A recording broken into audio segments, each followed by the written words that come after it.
Welcome to Monologues by Hassie, where I'm going to be dropping unsolicited brain dumps from the depths of my grey matter.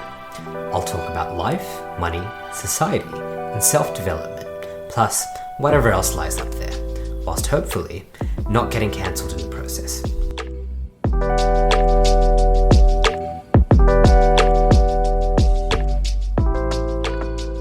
The most crucial distinction is that the underdog struggles and overcomes the forces arrayed against them. But the victim's task is to convince others to overcome adversity for them. The underdog makes a demand of themselves. The victim makes a demand of those around them.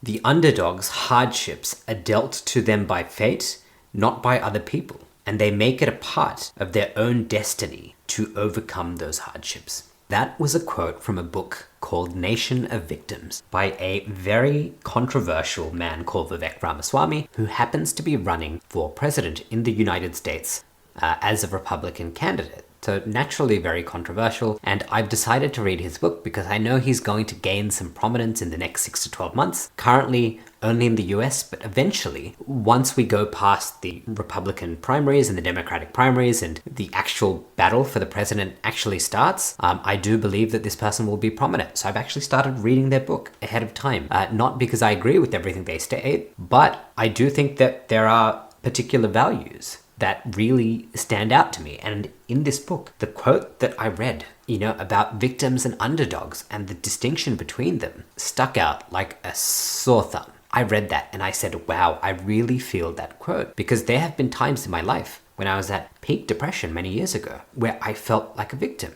I felt neglected. And if you feel something like, you're neglected, for example, what you're feeling is other people have neglected me, right? I've given my power to other people. And that is a very dangerous thing. And I've spoken about this in the past. I think it's not a good look for anyone to be a victim, but I do understand that in our modern society, it is very tempting for people to play the victim because we have gotten into the oppression Olympics, and you do see people who are from groups that may not be victimized today, but maybe have been historically victimized. They do get rewarded for clinging onto that victimhood narrative, that narrative of the rest of the world owes us something. And it's clear that that is a value that is rewarded in our society. At the same time, I think it's incredibly dangerous because it is a line of thinking that takes power away from the individual. And now you're waiting for society to recognize your status as a victim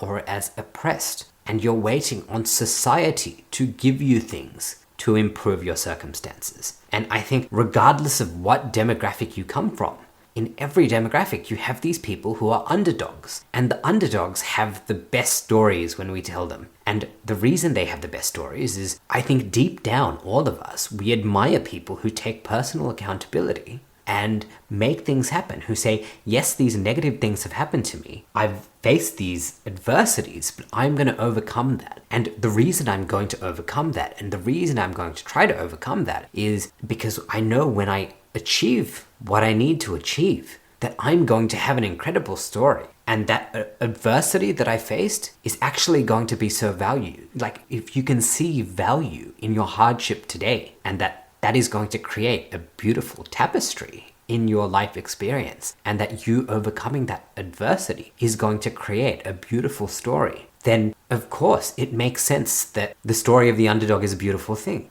And I think in our society, it is very confusing because at the same time, as I mentioned before, we do see people and groups getting rewarded for playing the role of a victim, saying that these other people have done these bad things to us, please make it better. And unfortunately, if you're in one of those groups and you're being rewarded, great. But if you're not, do you really want to go down the route of playing the oppression Olympics? Because maybe your victimhood status will never be recognized, and you will be wasting your energy trying to lobby broader society to accept your status as a victim. That may not happen in your lifetime. Whereas if you choose to be the underdog and you say that these negative things have happened, but you know what? Fuck that. Fuck the negativity. I'm going to overcome this. There are other people in the world who have similar problems to me and they can do it. I can do it too. That is the underdog. And I think that's such a powerful concept, no matter who it's come from, right? You might not agree with somebody who is a Republican. You might not agree with Vivek Ramaswamy, but But I think there is something incredibly powerful in that idea that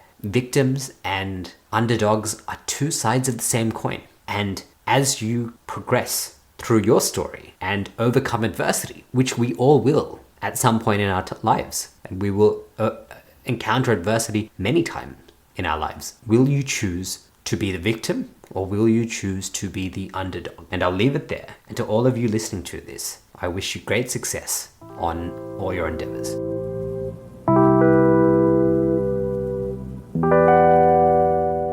You've just made it through another episode of Monologues by Hassie. It brings me great pleasure to know that you made it to the end. To listen to more episodes, subscribe on your favorite podcast app or visit monologuesbyhassie.com. Thanks for swinging by.